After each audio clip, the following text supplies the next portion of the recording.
If you hadn't had time to get under your car yet and you were curious about what the underside of your Wilderness looks like, this is pretty much it. Whether you have the Forester like mine or the Crosstrek or the Outback Wilderness, it's pretty much going to be the same. I got my Subaru Forester Wilderness up on ramps and I went ahead and removed all of the splash guards, skid plates, shielding from underneath, just to show you guys what there is under a Wilderness trim model. And there's a heck of a lot. You got plastic covers covering over the pinch weld.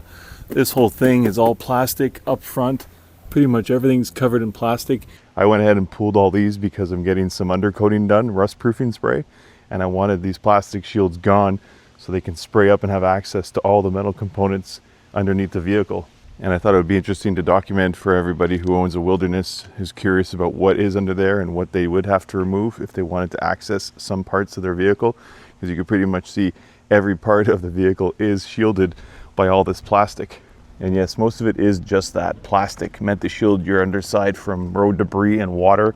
The only actual metal skid plate is at the very front and it's kind of flimsy, but it is there. Much better options aftermarket if you did want real skid plates. I'll finish the video off by getting underneath and showing you what the underside looks like with all the plastic removed. But first, I'd just like to show you what you need to get all this plastic off. It's not too complicated. It's really mostly just plastic clips and a couple of bolts, 12mm and 10mm. You can see the process is pretty simple. I don't have to document anything. It really just is a matter of getting under the car. With the Wilderness trim, it's already an inch higher than other models. I've got an added 2-inch lift, plus I put on ramps just for extra comfort. But if you've got a Wilderness without any ramps, you can slide under there and get these plastic clips off pretty easily. Some of the shielding does overlap, so if you're looking to take it all off, then starting from the front and working your way back would be best. But even if you just wanted to target one specific shield because you were working on one specific area, it's not too complicated. Like here is where there's an overlap. The center body portion overlaps the rear portion, so you would have to remove a bolt that keeps the two together to get at this one and leave this one hanging a bit, but that's all right, not the worst thing. And that's really one of the only areas that actually has bolts, only because it's keeping two heavy plastic pieces together and attached to the underside of the car. A lot of the other areas are just the plastic clips in place. And again, don't be nervous, just get underneath, look at the piece you want to remove and look for all the plastic clips and or bolts that you'll need to remove and take them off one by one.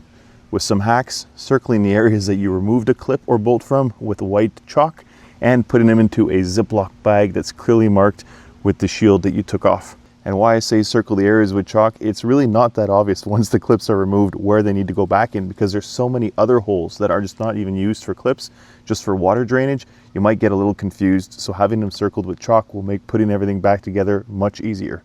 And just from looking at the layout here, the anatomy is pretty obvious. You got the front skid plate, the wheel well protectors, and the center portion.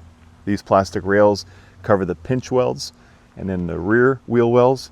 And in this here, at least on the Forester, was just an empty cavity underneath this plastic box. I'm not sure if maybe in Japan the Forester has dual exhaust and that's where the other exhaust would have been, but it was just an empty cavity. Just kind of a little Easter egg in case you were looking for an area to hide something or mount something like an accessory component, potentially an air compressor or something like that. It was this huge unused space at the rear of the vehicle. And for tools, you really just need a flathead screwdriver to pop off the plastic clips. They're pretty large and easy to pop off. Normally I like to recommend this trim removal toolkit that comes with these specific tools that make popping off clips so much easier. But in this case, a flathead will get the job done. I will put an Amazon link to this one though, because for all my research done, this was the best bang for your buck if you are interested in a kit.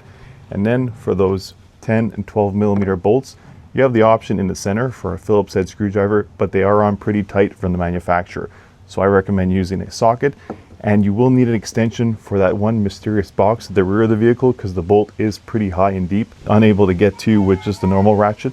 And then an additional hack is a white piece of chalk to circle the areas you remove clips from, and Ziploc bags and Sharpies to keep track of where everything came from. And one last thing I like to point out for removal, the wheel well covers, you can get them out with the wheel in place. You don't got to remove the wheel. You don't even have to turn the wheel at a specific angle. Once all the clips are removed, these things just pull out from behind the wheel pretty easily. I lied. There's one more last thing I'd like to point out. For removal, these side rails here, there's an extra step. You got all the clips here. You got a clip here, here, here, here, here, here. Once they're all gone, you see this right here? That fits up and around a little plastic piece right up in here. See that white plastic piece?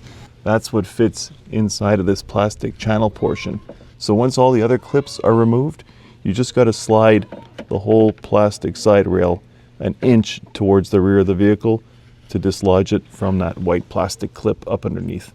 Here's what the rear of the vehicle looks like with all that plastic removed.